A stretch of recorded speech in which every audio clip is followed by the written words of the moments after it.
ذکر الہی بخشش کا سامان۔ حضرت ابو ہریرہ رضی اللہ تعالیٰ عنہ کی روایت کی روشنی میں حضرت ابو ہریرہ رضی اللہ تعالیٰ عنہ روایت فرماتے ہیں کہ رسول اللہ صلی اللہ تعالیٰ علیہ وآلہ وسلم نے ارشاد فرمایا، اللہ کے کچھ فرشتے ایسے ہیں جو ذکر الہی کرنے والوں کی تلاش میں گھومتے رہتے ہیں، اور جب کچھ لوگوں کو اللہ تعالیٰ کا ذکر کرتے ہوئے پاتے ہیں تو دوسرے فرشتوں کو آواز دیتے ہیں، ہلموا الی حاجتکم فیحفونہم باجنحتہم الی السماء الدنیا،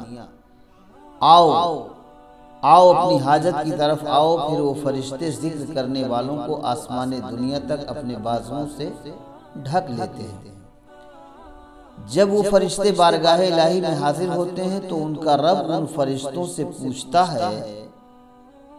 حالانکہ وہ فرشتوں سے زیادہ جانتا ہے، لیکن پھر بھی رب تبارک و تعالیٰ فرشتوں سے پوچھتا ہے، ما یقول عبادی، اے فرشتوں بتاؤ میرے بندے کیا کہہ رہے تھے؟ تقول یسبحونک ویکبرونک ویحمدونک ویمجدونک، تو فرشتے عرض کرتے ہیں بارگاہ الہی میں کہ یا اللہ، اے مولا، وہ تیرے بندے یسبحونک تیری تسبیح بیان کر رہے تھے، ویکبرونک تیری تکبیر بلند کر رہے تھے، ویحمدونک اور تیری حمد و ثنا کرتے ہوئے، ویمجدونک تیری بزرگی بیان کر رہے تھے۔ اللہ تعالیٰ دریافت فرماتا ہے، کیا ان بندوں نے مجھے دیکھا ہے؟ فرشتے عرض کرتے ہیں، نہیں، قسم خدا کی انہوں نے تجھے نہیں دیکھا ہے۔ رب تبارک و تعالیٰ ارشاد فرماتا ہے، ان کا کیا حال ہوگا اگر وہ مجھے دیکھ لیں؟ فرشتے عرض کرتے ہیں، اگر وہ تجھے دیکھ لیں تو اور زیادہ تیری عبادت کریں گے، تیری بزرگی بیان کریں گے اور تیری تسبیح کریں گے۔ اب اللہ تعالیٰ پھر ان فرشتوں سے پوچھتا ہے، وہ کیا مانگ رہے تھے؟ فرشتے کہتے ہیں، وہ جنت کے طلبگار تھے۔ اللہ تعالیٰ دریافت فرماتا ہے، اے فرشتوں، کیا انہوں نے جنت دیکھا ہے؟ تو فرشتے عرض کرتے ہیں، بخدا انہوں نے جنت نہیں دیکھا ہے۔ پھر اللہ تعالیٰ فرماتا ہے، اگر وہ لوگ جنت دیکھ لیں تو ان کا کیا حال ہوگا؟ فرشتے عرض کرتے ہیں، اگر وہ جنت کو دیکھ لیں تو جنت کا ان کا شوق اور بڑھ جائے گا، اس کی طلب اور زیادہ ہو جائے گی اور اس کی رغبت اور بڑھ جائے گی۔ پھر اللہ تعالیٰ ان سے دریافت فرماتا ہے، کیا انہوں نے دوزخ کو دیکھا ہے؟ فرشتے عرض کرتے ہیں، قسم خدا کی ان لوگوں نے دوزخ کو نہیں دیکھا ہے۔ اللہ تعالیٰ ارشاد فرمائے گا، اگر وہ لوگ دوزخ کو دیکھ لیں، جہنم کو دیکھ لیں تو ان کا کیا حال ہوگا؟ فرشتے عرض کریں گے، اگر وہ لوگ جہنم کو دیکھ لیں تو اور زیادہ بھاگیں گے اور اس سے زیادہ ڈریں گے۔ پھر اللہ تعالیٰ ارشاد فرماتا ہے، فَاشْهِدُكُمْ أَنِّي قَدْ غَفَرْتُ لَهُمْ، اے فرشتوں، میں تم کو اس بات پر گواہ بناتا ہوں کہ میں نے ان کو بخش دیا۔ ان فرشتوں میں سے ایک فرشتہ عرض کرتا ہے، اے میرے رب، ان میں ایک ایسا آدمی بھی تھا جو ان میں سے نہیں تھا،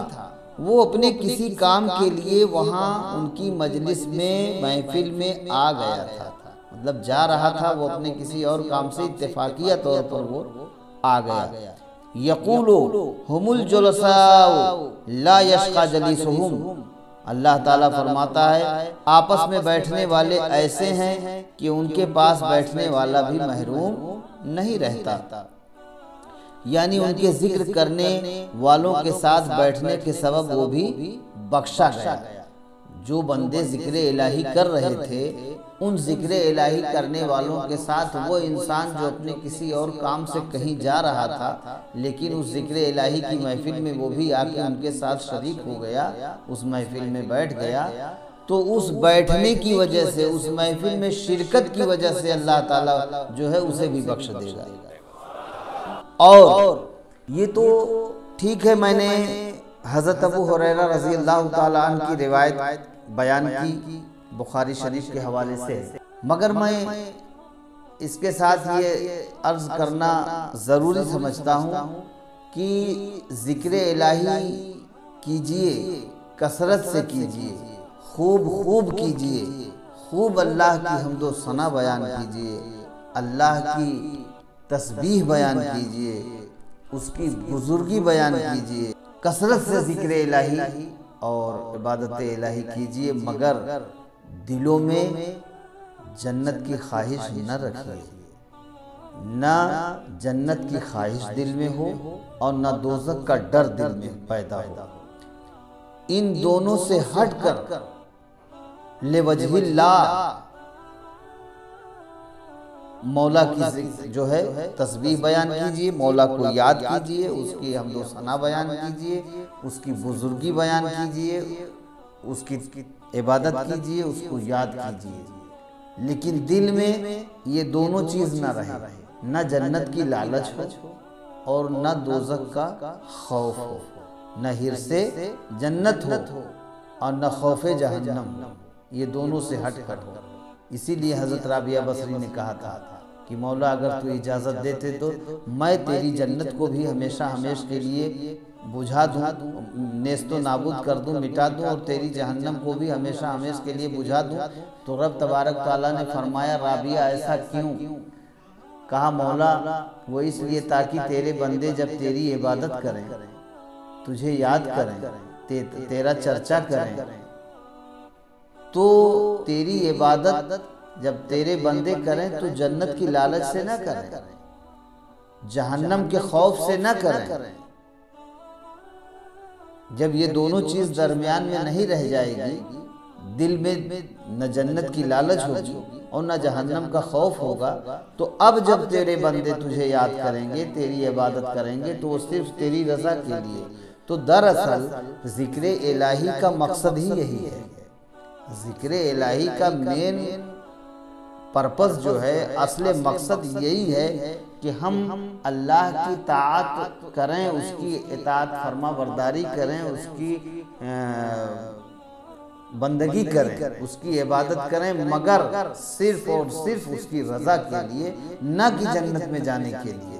اور دوزخ سے بچنے کے لیے، صرف اللہ کی رضا کے لیے، اللہ کی خوشنودی کے لیے، اللہ اور رسول کی رضا حاصل کرنے کے لیے ہمارا جو کام ہو وہ ہو۔ ذکر الہی میں بھی جو ہے مطلب پرستی نہیں ہونی چاہیے، ورنہ اگر جنت کی لالچ دل میں آ گئی تو میرے محترم، میرے بزرگوں، دوستوں، یہ پھر یہ عبادت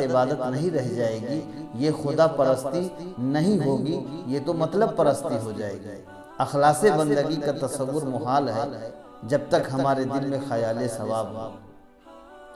تو ہمارا جو بھی کام ہے وہ صرف اور صرف اللہ اور اس کے رسول کی رضا کے لیے ہونا چاہیے، اور عبادت میں بھی یہی نیت ہونی چاہیے کہ ہم صرف اور صرف اللہ کو راضی کرنے کے لیے عبادت کریں۔